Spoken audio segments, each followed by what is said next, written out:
తిరుపతి జిల్లా చంద్రగిరి నియోజకవర్గం పాకాల మండలం పాకాల కోర్టులో చిత్తూరు జిల్లా 9వ అదనపు న్యాయమూర్తి శ్రీనివాసరావు కోర్టులో పెండింగ్ లో ఉన్న కేసులపై తనిఖీ నిర్వహించారు. అనంతరం శ్రీనివాసుకు పాకాల న్యాయమూర్తి బివి సులోచనరాణి, న్యాయవాదులు సంఘం ఉపాధ్యక్షులు రెడ్డప్ప నాయుడు, కార్యదర్శి గౌరీశంకర్, రాజు బొకే ఇచ్చి శాలువతో సన్మానించారు.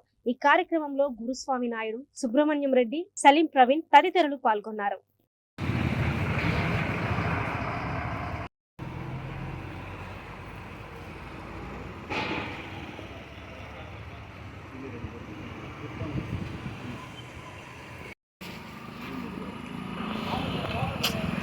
బాబు కొంచెం వంగు, నువ్వు పొడుగ్గా ఉండవు.